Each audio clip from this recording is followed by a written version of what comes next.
Yeah, I think we can get uh, started with the whole thing. So, welcome everyone. Thank you so much for tuning in. I know this is a little earlier than what we have had for the last two speaker series. This is the third and the final speaker series installment. Thank you so much all for coming. Um, with us, we are very fortunate to have Esben, one of ISA's advisors. So that is what makes this double special because earlier with the other speakers, they were acquaintances, but with Esben, he has been an integral part of helping ISA get off the ground, and we are indeed very, very grateful that he has been so gracious with his time and efforts with us, and also for today. Thank you so much, Esben, uh, for being here. A little about Esben is okay. Maybe I should let Esben do that a lot more. But again, he is the co-director of Apart Research and also a partner at Juniper Ventures. But what is even more relatable to the facts that we have here is that in one of the papers that you read, he was one of the authors, if you remember the paper authors. So that is what makes this so exciting that all the materials that you have engaged with, now you have one of the authors that you can speak with and hear from. So this is what would make it very, very exciting. So without much further ado, I would ask Esben to just say a few words about your background and what brings you here today.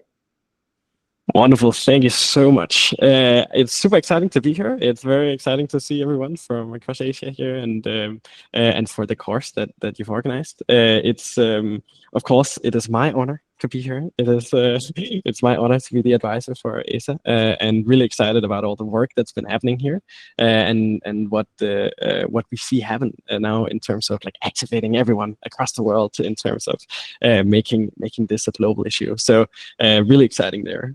Else was mentioned, I am the co-director of Apart Research. We're also launching a project on like deploying large-scale startup companies for AI security and for like extension security separately from this, solving some of these multi-agent risks called the Selden Lab. And then besides that, I am, as was mentioned, I am the co-author of this paper. I I wrote on this 1.5 years ago now, I believe. It was released like a few months ago. But I was part of the first conversations about it, and wrote in the first section and organized a big hackathon we had with more than 200 people involved that made a bunch of demonstrations of risk. And maybe that's relevant to link afterwards as well if you want to see like what some of these research projects can actually look like in the end. But yeah, that's the overview, and I can jump into a little talk about multi-agent risk now if that fits the time. Yeah, and thank you so much for that introduction. And quickly, today's meeting would be moderated by our very own Christopher Kinoshita. He is a member of our pilot program and a budding young researcher in his very own right. So, Christopher, why don't you take this away? Uh, I guess for my introduction, I'm currently doing the AI Safety Asia class. I'm currently just got out of community college, going to UCLA, but I do have, so my relationship with Asia is I'm a Japanese citizen in the US right now. So for the most part, what I find the most interesting about this course was so far has been more towards the end, actually, with the normative capabilities, which was covered in the Esben paper a little bit, and a little bit towards the stenographic scheming. That was probably the most interesting thing for our group, which I think Esben could explain later on in the Q&A. For sure. All right, but let me jump straight into things here. I'll try to share my screen and hopefully everything works for us there. You can see what's up here, right? Yes, Yes. looks like it. Perfect. All right, so I will talk a little bit more specifically. So I thought since you have read the paper as well, I wouldn't go too much into detail there, but talk a bit about how this multi-agent risk actually emerges from more single-agent scenarios, and sort of take a look from the case of what does agent security and safety look like today? Like, what will real-life AI actually look like, and how does that then map onto this normative case, as Christopher mentioned, in the multi-agent risks report. So first off, obviously, we want to talk about what agents are, and agents are robots in cyberspace, or these forms of embodied intelligences within the internet. And we would usually talk of this as like, oh, okay, chatbot isn't conscious, ChatGPT, sorry, isn't conscious. ChatGPT isn't like gonna take over the world or whatever. No. What AIs will really look like are these agents, are these amalgamations of different ways that perception feeds into action through the brain of the LLM or whatever, which then changes the environment. And so there's a lot of different approximations of how you can define the taxonomy of an agent. But here, like, you can just, you can think of it as a human, right? We have brain, and that brain processes perception in, and you get some action, and you change the environment through your effectors, such as these ones. And then you get the feedback loop and persistence in memory, and suddenly you have an agent, or one that can be persistently active throughout its life in whatever way. One of the things that makes ChatGPT a little bit less of an agent is, of course, that it is constrained, and it's like it can only exist within one conversation there. And now when they're adding memory and so on, it's of course a bit of a different situation. But that's what we're talking about when we are looking at agents in this case. And when we say then multi-agents, agents can also be real life, of course, as robots themselves, and I'll show a bit about that too. So in terms of the how we align and make safe the current agents, such as ChatGPT, is like we train on the right data, we do all this RLHF, RLAF, RLSF, all these ways to put reinforcement learning in to make sure that the language models say the right things back to us. And then we prompt them in the best way possible. We say, please don't cook meth, don't make a bomb, etc.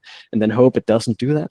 And then put on filtering layers so people can't use them in the wrong way. And if they make a crazy output, we sort of avoid that.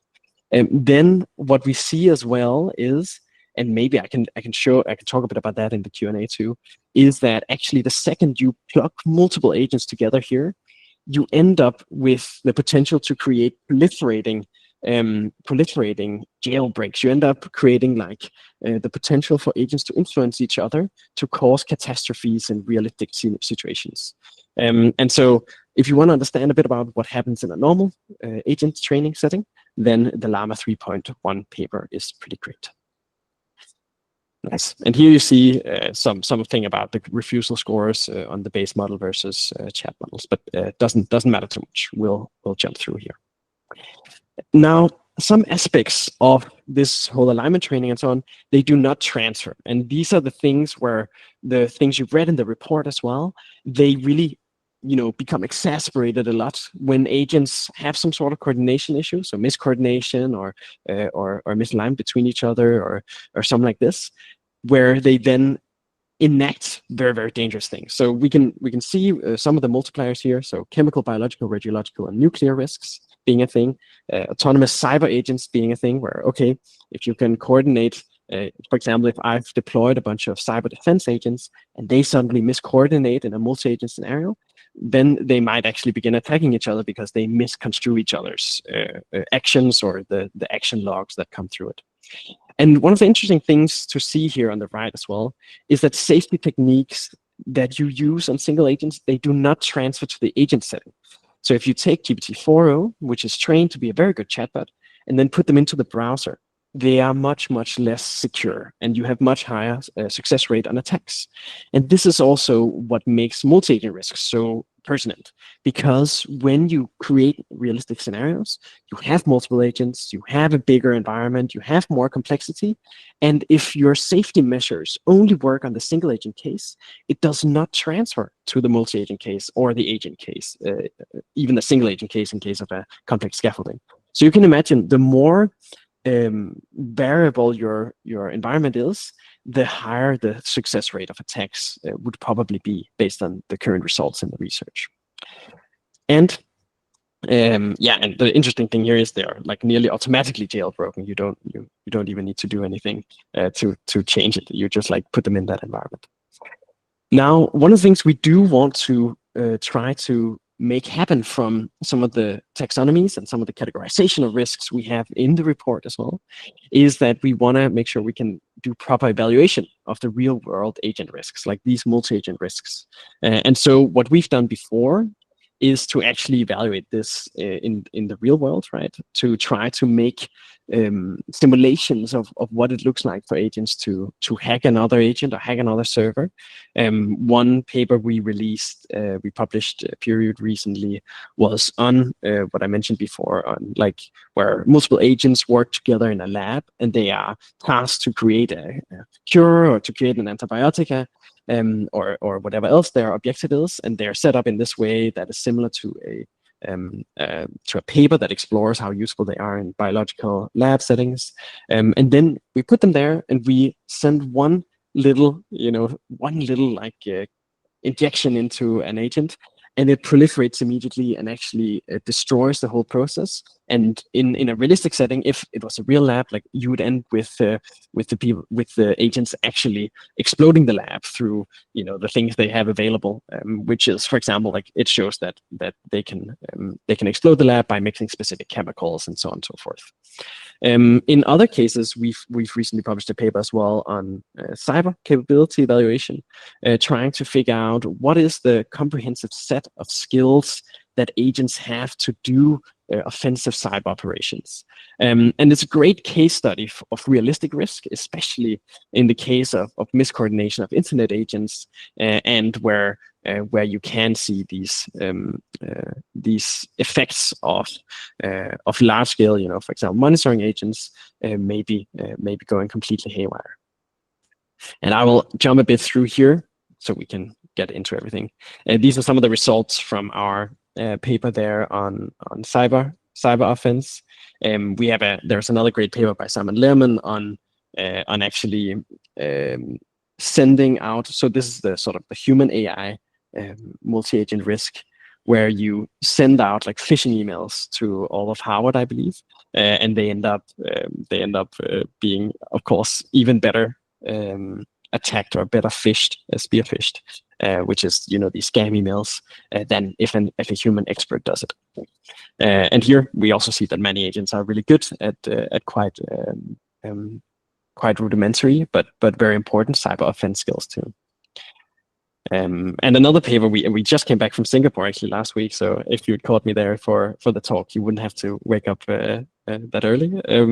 But there we presented also on like the fact that the natural emergence within agents that are trained in a normal environment, the natural emergence of the way AI systems are designed under the incentive systems that we see today within companies, the natural emergence is that they end up reducing user autonomy. And so you have this risk where agents actually collaborate naturally to reduce human agency. And maybe if we have time during the Q&A, I can show some graphs for how these incentives mismatch. And this is actually where we would see something akin to like human institution AI misalignment risk that happens completely naturally without anyone having harmful intentions. Nice. Here's a couple of recommendations. I posted a little link in the chat as well, which I think would be super interesting for you, which is some of the research projects that actually ended up in the report. In the chat is the multi-agent hackathon, and I should have put that here as well, but here is also the agent security hackathon results. But those reports that you can see on the link in the chat is a series of one-page reports on experimental results done during that weekend on specific like risk cases and specific risks of these agents going like multi-agent risks basically, and examples of that. Now, what does this then look like in real life? Like, what are multi-agent risks actually gonna be now? Well, you've read the report, you've seen a bunch of thought exams, you've seen a bunch of real life examples, the flash crash, for example, from I believe 2004 or something similar, where the flash crash was a bunch of different agents there that sort of crashed the market by running these autonomous trading operations in reaction to each other. And that is, you know, a complete case of these bots just misaligning. Then in the current world, we see that agents will more and more be capable of using computers. So this is just a video Asked us to fill out where Anthropic shows that it can do a bunch of internet operations. There's a bunch of startups that do that now as well, and more of this, where I think previously we hoped that they would be deployed in much more constrained environments where they aren't so powerful, where they don't have access to everything on their computer here. But in this case, you can see they just give access to Claude as a virtual for the virtual computer. And if you have, you know, 1 billion agents on the internet and 100 million humans on on some internet, maybe more relevant, 100 billion agents and 8 billion humans on the internet, then you can definitely see that we are just at risk of so many different kinds of these multi-agent risks from advanced AI. And that's one of them here. Another one is on computer vision. So here it's a little bit, it's more interesting, I think, because real world agents are actually trained and designed to be safer, which is a funny thing to say. Unfortunately, that safety is often deployed in military environments. So in this case, if we talk about drone swarms, like drone swarms are multi-agents. Swarms of AI, like autonomous AI, that fly around and coordinate to do specific actions that are in many cases quite crazy. We don't expect to see many of the coordination failures that happen in that we explain that we talk about in the report in these cases, but it can definitely happen once you get further down the list there, and you replace humans in jobs in various factories. In you know, you do surveillance of humans and so on, and you end up having like a bunch of places where these things can go wrong. So the more surface area there is, the higher the chance of everything falling apart or being subject to these risks. A funky thing is, of course, the question of whether we have any privacy and whether we are safe as humans against the multi-agent sort of like groups that will inhabit the internet, and the fact is no. So if you go on Pimize as the website, then you can just upload a face of yourself. This is me, and then it will find all your social media and find everything and everyone you love. You know, so that's exciting. Now, some people say as well that, oh wait, but agents, at least they will stay on the internet, right? We won't have any big problems here in terms of physical security. But unfortunately, it just looks like over the last couple of years that you've had extreme progress, like similar to ChatGPT and the development they've had, similar progress in physical robotics as well. This is just one example where you have these these cute guys walking around solving various factory problems, and I believe they already got some orders to replace factory line workers. You also talk in China about these dark factories, of course, that are like without any humans, where you don't need to turn on the lights. And there, I mean, we don't know where the multi-agent risk will come from. Now, I wrote a blog that talks a bit about agents as well, separately from the multi-agent risk paper that I'll have a little comment about there. And that blog is available at blog.kran.ai/agents. And there's a bunch of ways that you can check out how singular agents, but also agents in cyberspace, you know, interacting with a lot of other agents, can be made more safe. And there is also the reference to multi-agent risks there. So I recommend taking a short look at that too. But I won't talk too much about it here. Basically, we just need to ensure that we have the technologies to detect criminal agents in the wild, to detect when there's miscoordination, when all these things fall apart in one way or another. All right. And then when it comes to multi-agent risk on this report itself, I know you've read it, so as well, like we can definitely talk more about it during the Q&A, and I'm excited to hear your questions there. But this is a question of what is like the taxonomy? What does multi-agent risk actually look like? Because before this report, and to some degree before the Cooperative AI Foundation existed, I think the multi-agent safety field was very nascent. So you had the MASEC, so multi-agent security field, which Christian Schroeder de Witt was a big part of creating. So he's one of the co-authors here on the center of the page. And that field was about this question of steganography, about this question of what is the emergence of potential malicious interactions formats if you just train agents normally and if you just like put them in an environment and in game situations. But then this report is the attempt to really make sure that we have a taxonomy of realistic risk as well, of realistic multi-agent risks. And this is not something we had before, as mentioned, and it's also something that's very, very hard to do. So you might have read it and thought, hey, there's one more thing that come to mind for me, and I have an example here that's very interesting and might lie outside the distribution.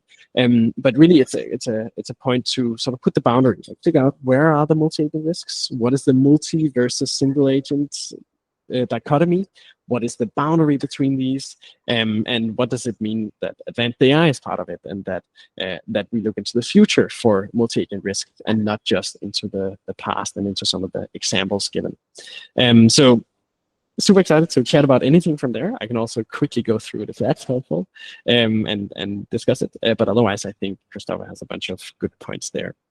Some expansions from that work, or some future work from this kind of investigation, is indeed that you would also look at what is the like human AI human relationship. Like, how does it look when humans just communicate to each other through AI? What does it look like with human institution relationships? So when you have the incentives of something like a big tech company developing AI systems, how will humans interact with that, and how will they be the subject in this relationship? And then, interestingly enough, coming back from Singapore, we also had a cool paper on steganography from our lab too. But another point was that there was a whole workshop on AI human alignment. So trying to make humans more aligned to AI as well.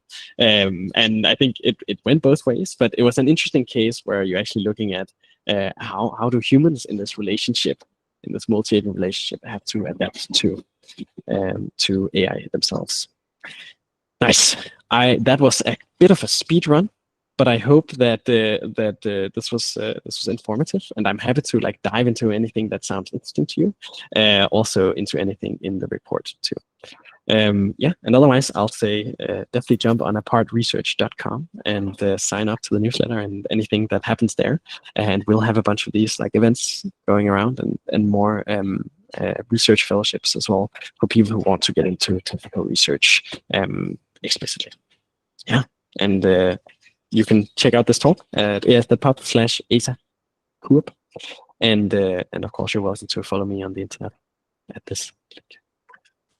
Right. Okay, Great. I guess I'll start with some of the questions I've made beforehand, and then we could work on the questions other people might have. So for the first one I had was regarding the robots in cyberspace resource. He talked about how our limitations regarding how we could check multi-agent safety was dependent on the technological limitations on single agent control systems. So what are you thinking of examples of these single agent control systems, and how are they different from the multi-agent control systems in detail? Because I saw it was referred there, but I wasn't sure what you were thinking of when you were writing that part of the post.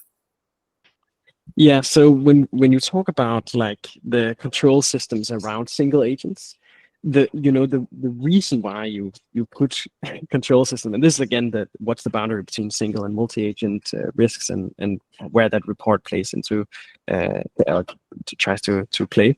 When we talk about the control systems around single agents, it is really like it is their relationship to other agents, right? So it automatically is about multi-agents.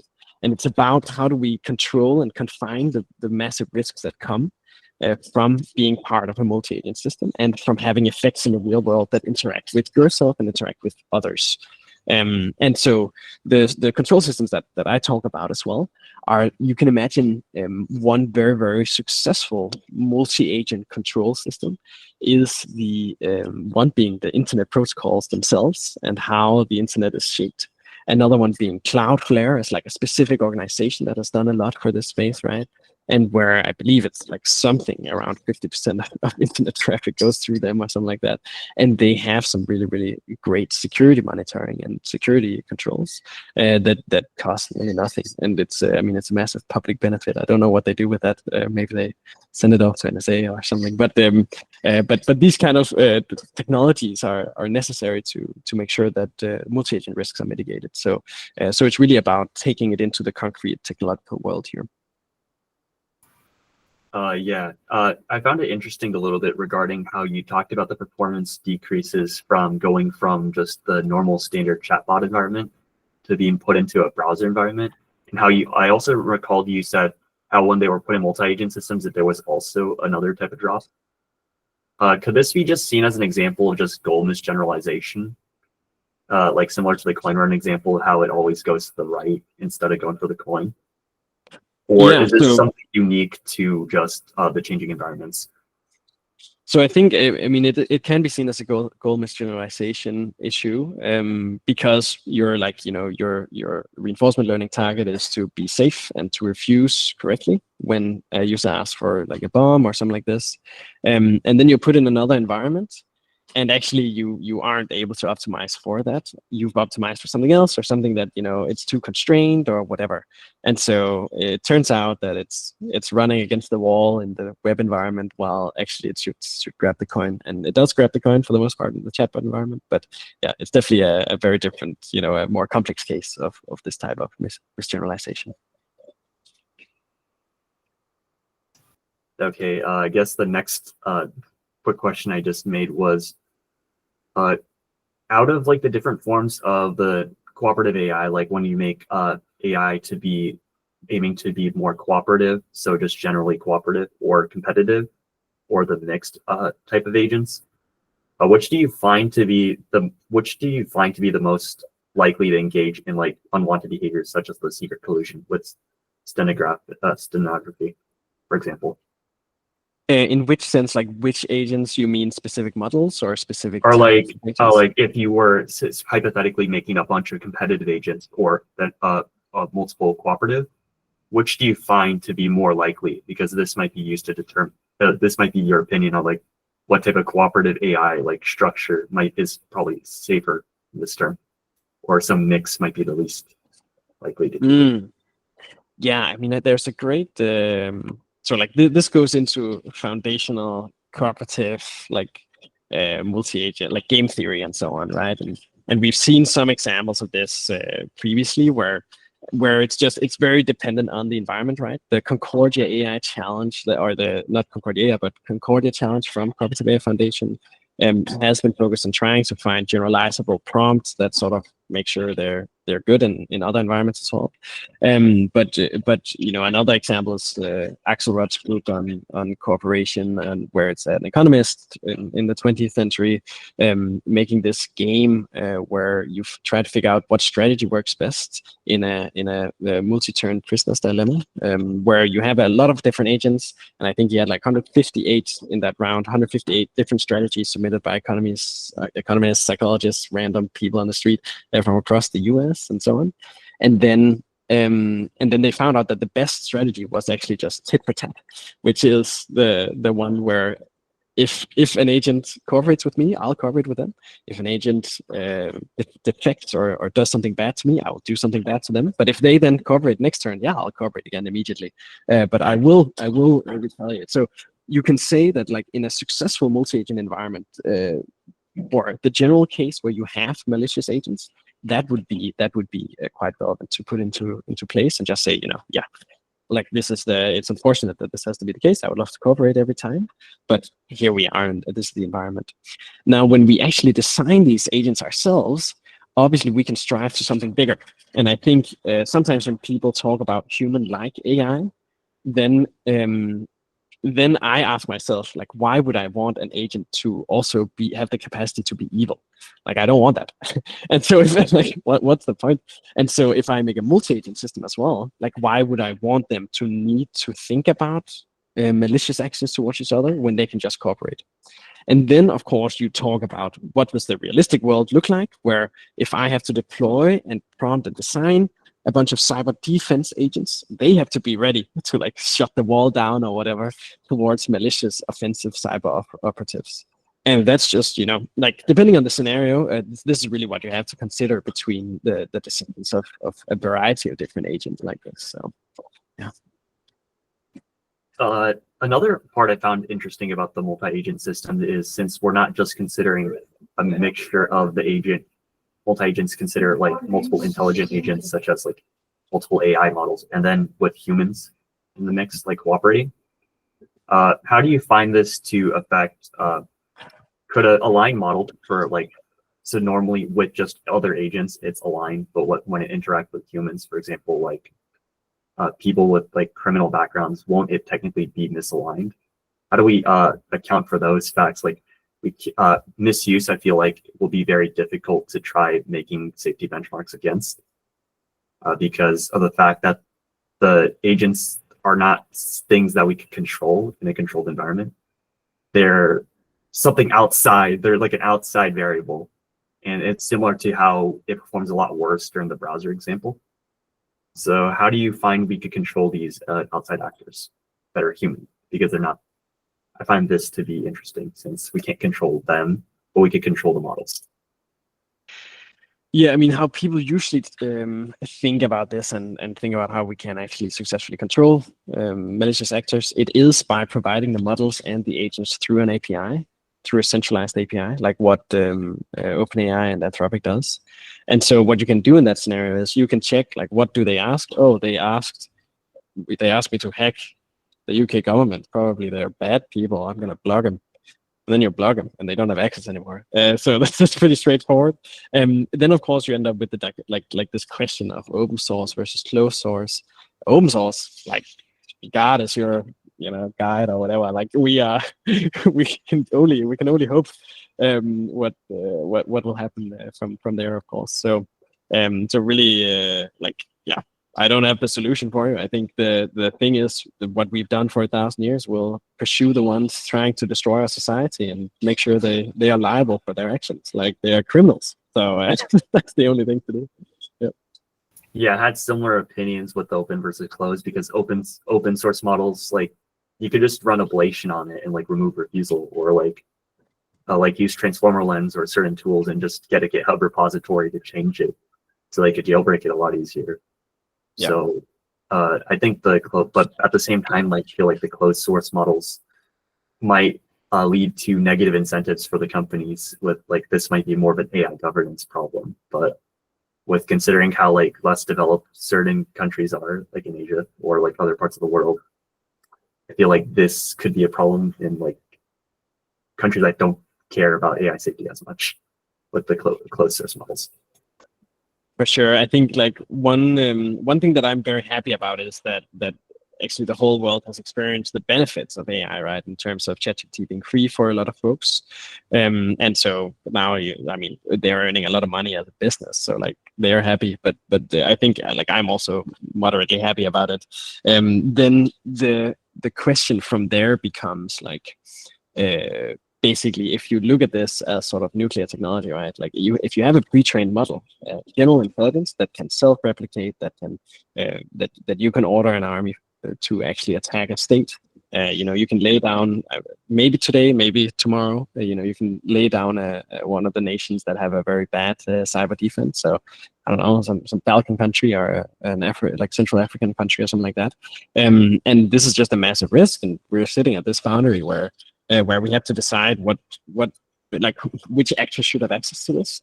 And so it's much easier to do governance on 20 different large model providers than it is to do on every single computer in the world. And so I think one thing that comes up quite a bit for me here is like, if we do not take action now and do not create the technologies to control multi-agent risks now, then we are going to end up in a surveillance state. Because Suddenly, they need to surveil every single computer in the world to make sure that you don't have that AGI that can destroy like um, the South African government or something like that within quite a few moments. So yeah, so I think that's a big one that I want to avoid, and it's difficult with our current strategies. I just find the idea of controlling multi-agent models to be a lot harder since we haven't even managed to control single agent. I remember reading like a less wrong post like the one 3 days ago from the Neil one saying how the interpretability was not reliable enough with the cross coders since they were too expensive, or the linear probes were not reliable enough to serve as a potential form for AI safety currently. Oh, that was off topic, but yeah, well, I mean, it's great topic for sure. There's the so the post Christopher talks about is one where Neil Nanda, so a big voice in interpretability, talks about how interpretability won't save us. And so it's great to hear from the mouth himself, right? Because, and he wrote that in response to Dario Amodei, the CEO of Anthropic, writing this post and like, interpretability will save us. And then Neil was like, no, it won't. So I'm sorry. And I completely agree with him. I think interpretability has attracted a lot of minds in this space because it is so sexy in a way. It's very, very, you can make very nice figures out of it. And it's a very nice problem. And it's very constrained and it's very obvious. And you you program and you got your transformer lens, you got your, it's very nice. And so there's come a lot of people to work on it.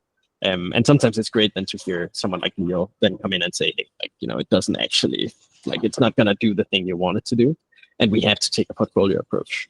And I mean, that's where multi-agent safety is one of the really important ones to get right here. So you can say that Web3 to some degree or other has actually tried to do some of the preliminary work here.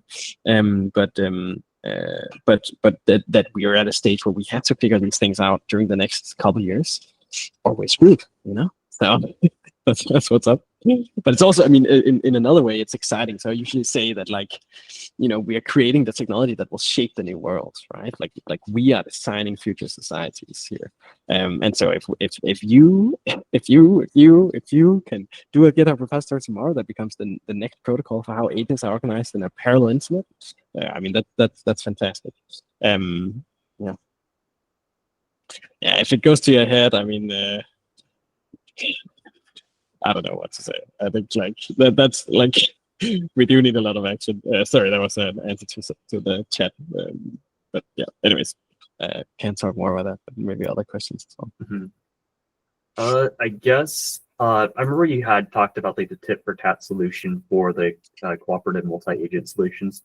How would making some like third party through like normative infrastructure possibly affect the equilibrium in this case instead of the tit for tat relationship? Yeah, I mean, I think the question is very much dependent on what that relationship is, right?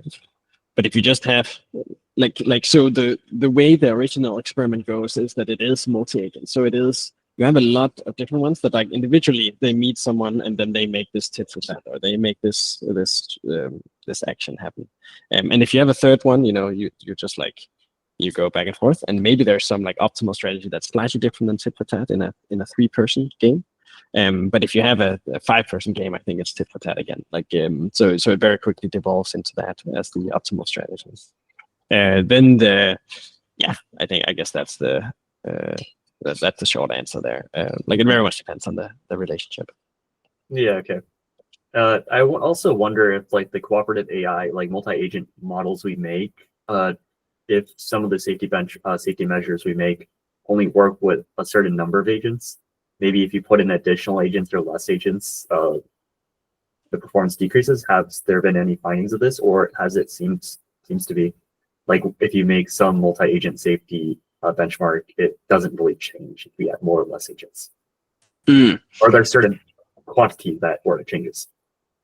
Yeah, so I think depending on which results you talk about, there's definitely a case where during the last year, if you did a multi-agent research study on LLM-based agents, you would see that it wouldn't change too much because they're just very dependent on their initial conditions. They're dependent on their prompt, etc., and that they are to one degree or another, they are not complex enough. You aren't you can't really control the experiment well enough to get really useful data out of it.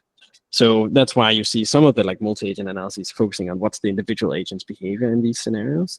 But if you want to look at the population level, like that has been very difficult. And we've done it a couple of times where it's like, oof, that's difficult to say that this is the generalizable outcome here and the generalizable solution to this multi-agent scenario.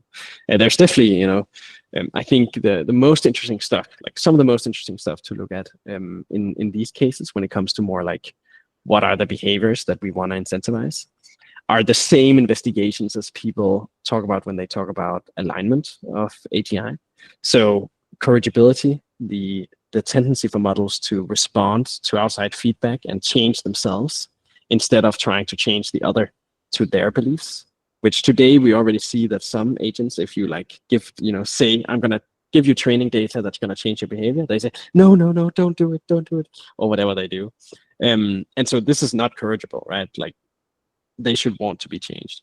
And another one that I'm a big fan of is just like this liberalism prior, and we use liberalism in society, right? It's like worked relatively well in various fashions. Of course, you need to constrain it somewhere to make sure that you don't hurt other individuals. But liberal prior in the sense that you have the agent interact with the human in this one-to-one relationship, and the agent actually optimizes for maximizing the choices that the human user has. And so that's great. Like this, this is a case where, okay, this one is, instead of constraining the options or saying, oh, I know what's best for you, or saying, oh, I'm going to change anything you say, it's like, okay, like I'm just like super intelligent agent that's going to help you achieve anything you want, like, do anything you want. And then you can talk about, hey, but this one is a criminal. what do I do then? And you give a lot of responsibility to singular agents there and so on. There was a comment in the chat on, I believe, neoliberalism not necessarily being a net positive for society in one way or another. I'm not completely sure what that question is, so I won't take it. Maybe you can clarify in the comments. I'm not sure which part you mentioned debatable too of my comment there. Yeah, nice talk about the Anthropic example about alignment faking, and then for the example for trying to make the models try finding their own reward function through experimentation. Yeah, it was the reinforcement learning section, I think, for that one, for like trying to make it so it discovers its own reward function. I guess the last question I have is regarding the I saw in the paper example you gave an example of social media and the military. So we clearly could tell military is clearly very dangerous with how the goal of killing people during war and not killing random people who are not related to the war, really contradictory. Or maybe like nuclear war happening because of, not necessarily because the AI agents refuse to cooperate, but because the people around the agents might not necessarily trust the agents, which causes this failure state, since not necessarily due to the agents themselves, but because the human actors involved. Yeah. And the last one I found the most curious, but you didn't found least explained, was the social media example, where these multi-agent systems could try interacting with humans, which I feel like is a very realistic example, since we've seen already papers where Reddit communities have, or like in general, have been used for data collection. I saw that one. Or just like, who knows? How do you know if the person you're talking to is real, or you're a data experiment collection? Or like, if everybody else around you says you're fake, it's hard to tell if you're telling the truth. Yeah, exactly. I think on the social media example, there was a crazy case where someone like published this app. I think it was a demo. Maybe it still exists. I don't know. But basically, where you could be on Twitter, and you're on Twitter here, and you post, and whenever you post, you get 200 likes and like a lot of agents writing, "Wow, that was such a good thought," or whatever. People are like, "Oh my God, it's nice," and it's just like, wow, like who's to say it's not that like what's happening today? And I don't know, like how many of the like interactions you have on the internet are with bots. I think it's always good to call it out, say, hey, thanks, bot, and then downvote them or whatever. I don't know what you do in your daily life. When we talk about military, this is like a very interesting case, of course, where you had a couple of years back, you had Biden and Xi Jinping. They shook hands, said, we're not going to create slaughter bots. That's great. Thanks, everybody. We solved international peace. And today you then have a bit of a race condition, of course, a tragedy of the commons, you might call it, where the best action for the commons, all of us across the world, would be to shake hands and say, let's not create slaughter bots. This would be nice for everyone.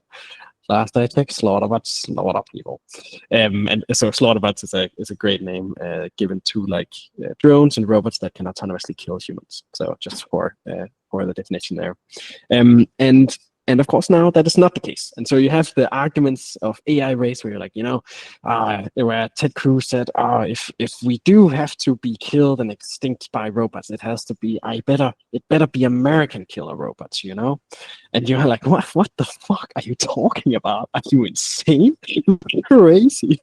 so I know the people who like were at the information session with Ted Cruz explaining that killer robots can kill humanity.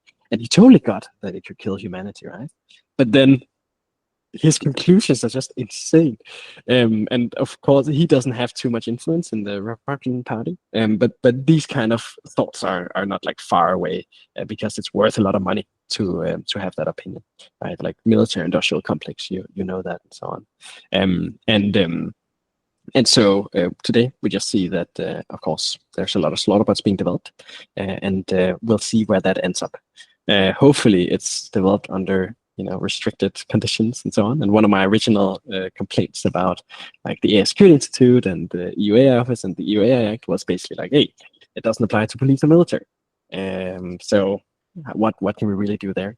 And so hopefully we get some like international Geneva Convention for AI use, and I think there are a few already out there, but they definitely won't be followed. The ones that we do have agreed upon, because it's a completely different world. Yeah. Are over. I guess I'll start with the first one from the chat. ILU. Would you say there's a hard boundary between the single agent and I think we talked about single agent and multi-agent risk. I guess just hard boundaries. The question.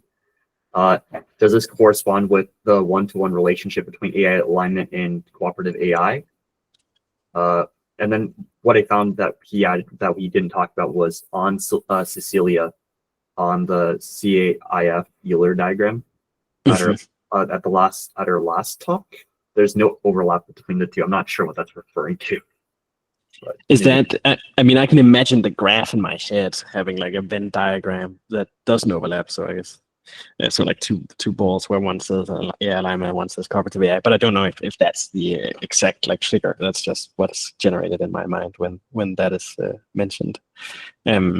I think if we talk about the like hard boundary, so a hard boundary where there's no overlap between single agent and multi-agent risks, like I think it really is like you can say yes, but it would be a little bit ideological in the sense that what does a real agent look like? And that's what I've tried to explore in this talk as well, is like the real agent, it is like, it's the same with the human brain. So I studied complexity neuroscience and cognitive science and did some trained language models on my brain data and all that jazz. And what happens in the brain is that you have like 52 different brain areas that have different architectures, and it's like my intuition for it is you have 52 different neural networks, and they're wired up in some random way. And you look at the map of all the wires in the brain, and they're wired between these neural networks. And yes, there's some like pretty symbolic algorithms within basal ganglia and other places, but like all these different areas are indeed doing something different. Like they are. It is the human brain is a multi-agent scenario. Like you have interacting parties there, and so you have like great work by Gazzaniga and others on where you split the corpus callosum, the big wire, basically, the fiber optic cable between continents, but of the brain. So the thing that connects the right and left half of the brain, and so you can actually design experiments where you show that the two brains have two different personalities, but it's only one part of the brain that is your language. And so you will talk about something and we'll think thoughts that make us believe that we are a single agent, but we are not. We are many different agents, and they just act in, they just have different types of ways to communicate to each other than we can understand. And so another, like a colleague I had previously, also did a research on like free will, and basically showed that the brain, before you decide to push a button, the brain will already have decided a few seconds before.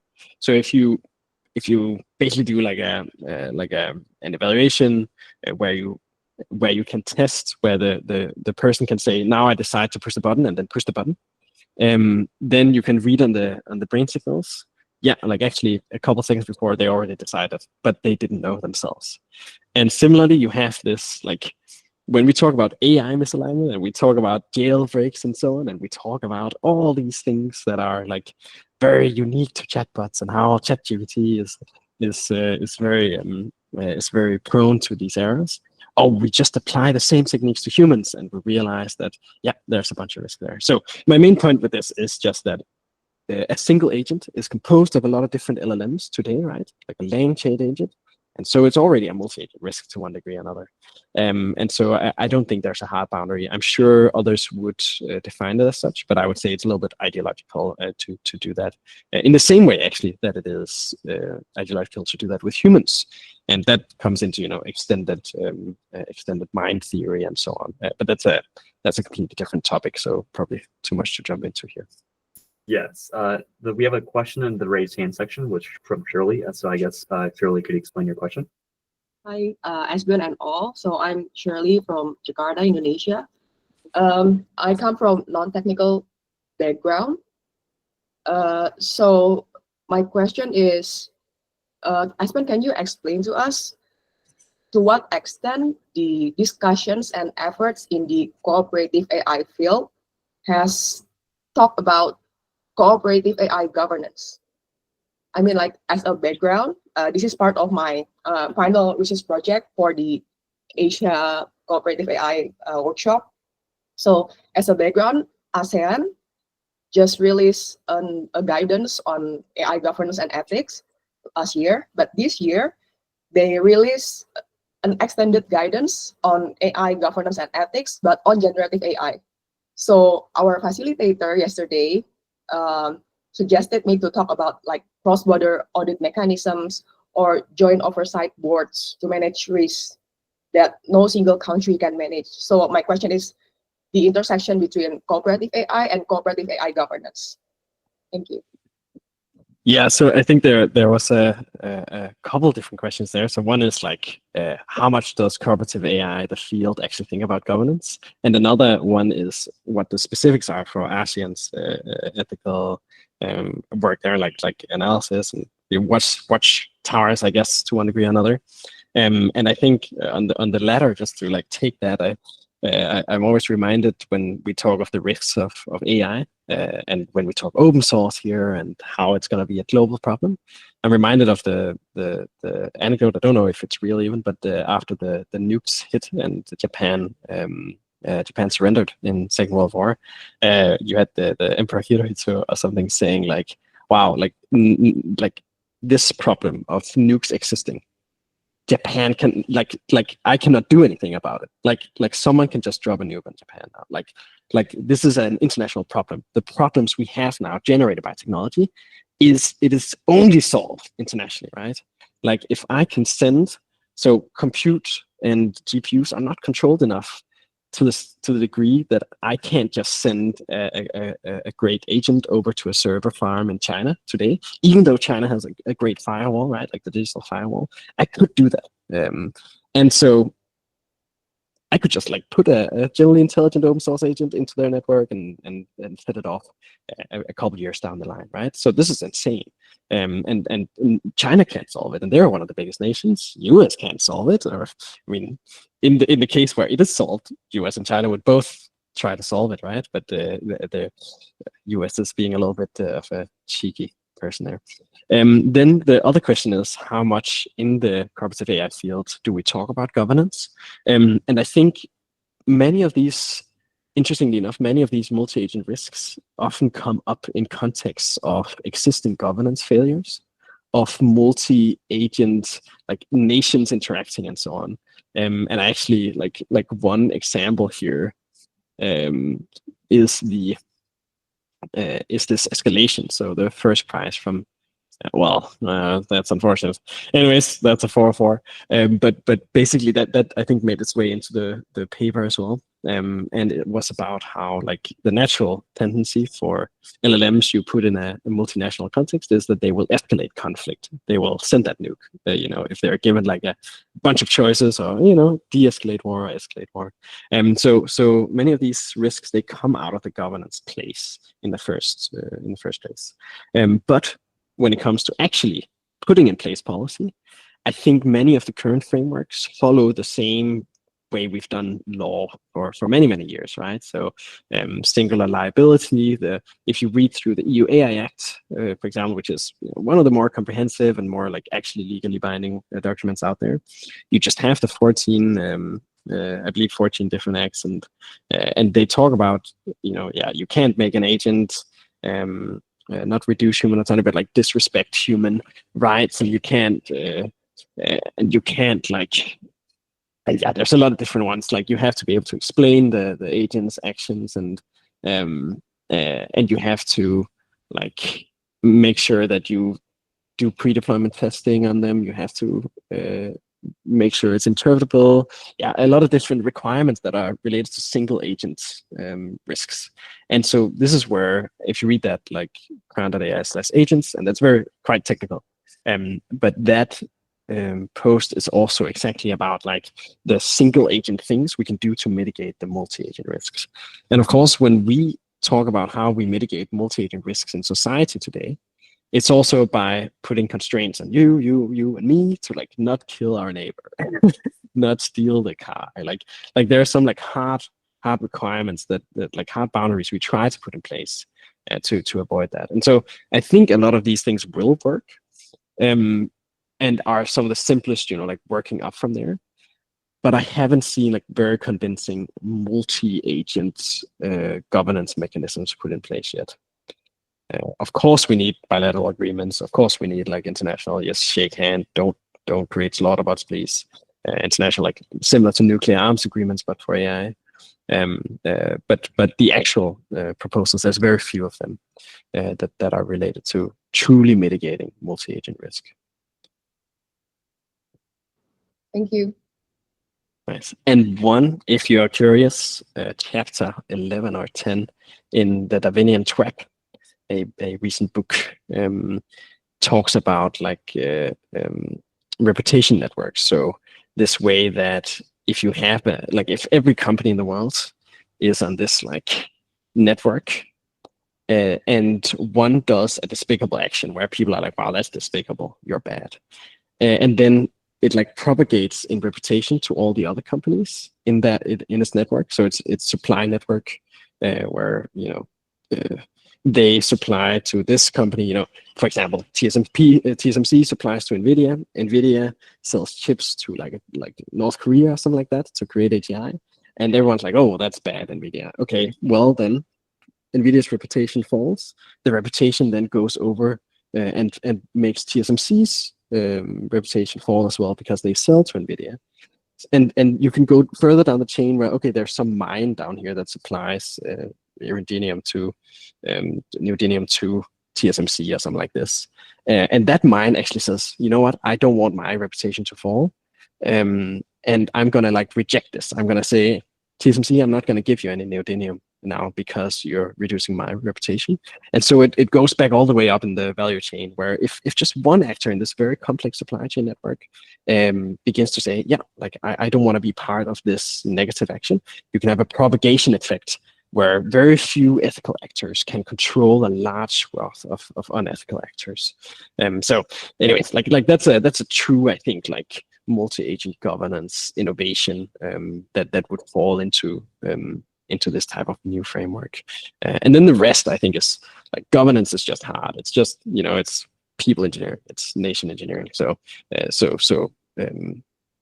from that end, if we work within the current paradigms of governance, like there's a lot you can do related to multi-agent risk, but it's like pretty straightforward. It's like make sure this is illegal, make sure that works, make sure these two people talk together, put this and that in a room together, and make sure that race conditions don't happen. Yeah.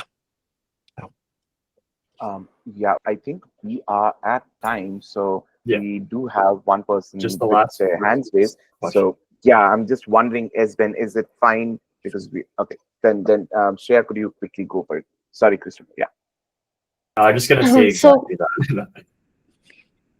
so I was thinking about from the perspective of healthcare, if we have an agent or an autonomous AI which has complete history of a particular patient, and it is going to make some kind of suggestion for a treatment plan or something like that. Uh, Given that the AI has complete history and it has perfect recall or some abilities that the human does not have, would we want to weigh the decision of the AI higher than the human, or should the human be the final decision making authority? Because then there is accountability and ethics involved. What are your thoughts on that? This is a fantastic question, and it raises a lot of other questions. So I think there's 2 points. One is, should we have human oversight? Should a human click the button saying, yes, this is a good decision every time an AI says something? And the second is liability. Who is responsible once that decision goes the wrong way?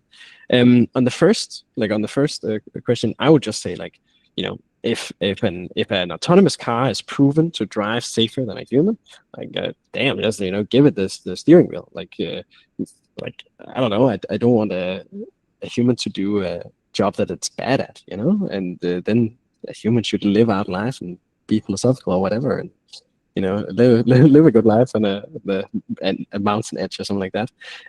While a car can do the thing that a car is great at. In this case, an AI car, right?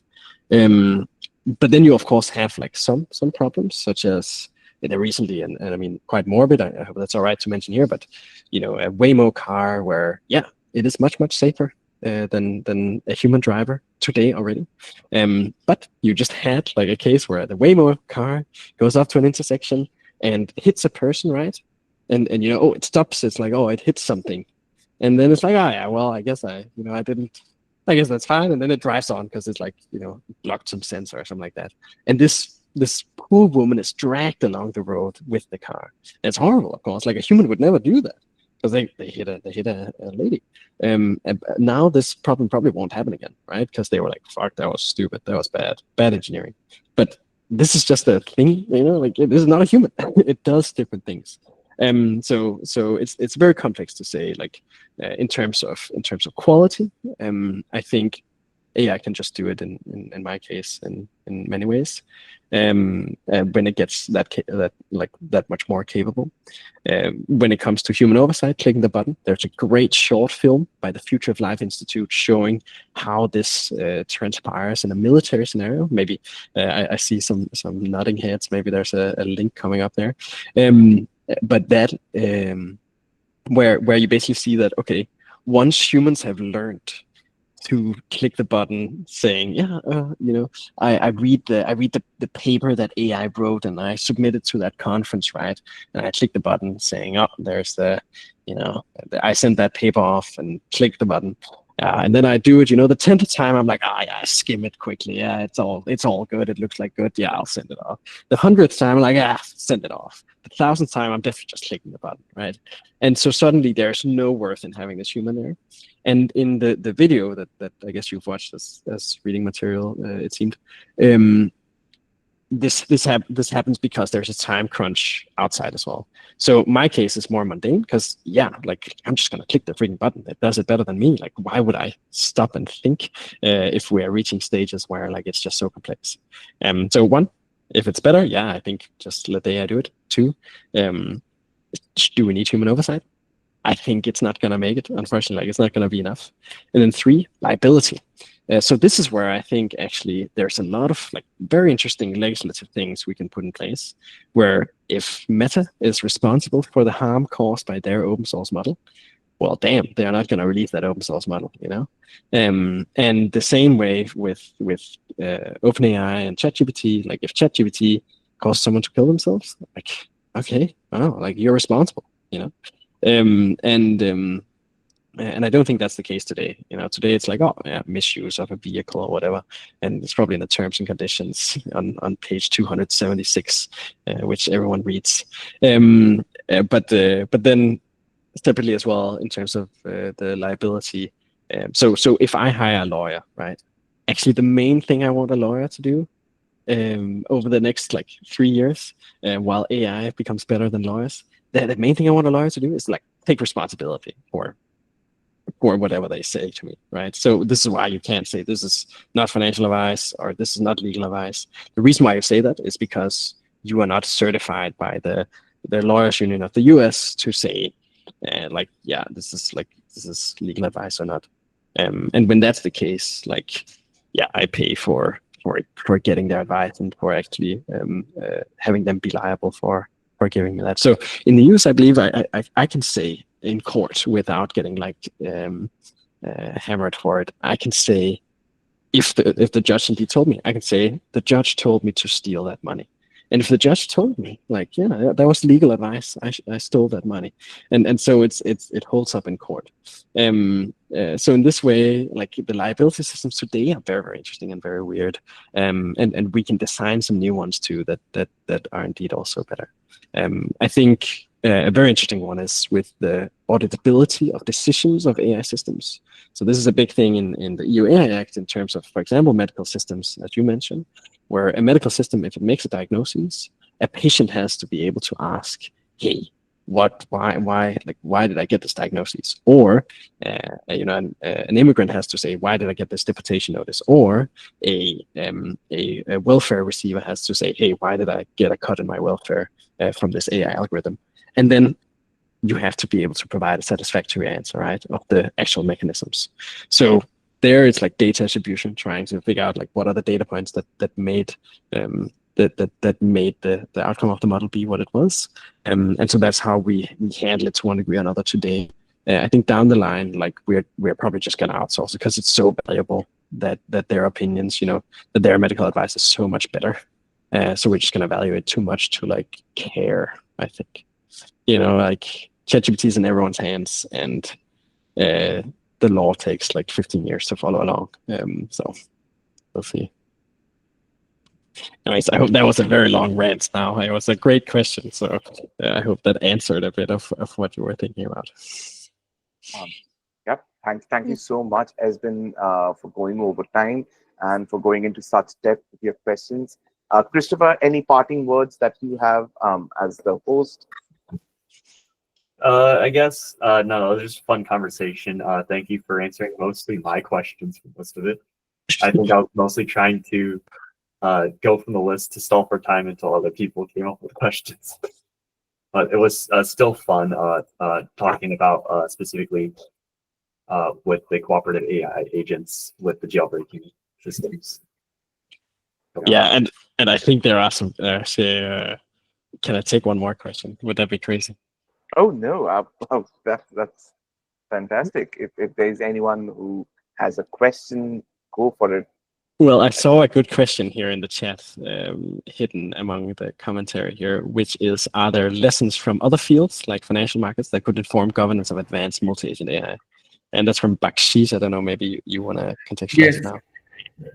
Yeah, so I was just curious to know. So since I was also trying to see because there's a chance of failure with regards to the multi-agent framework.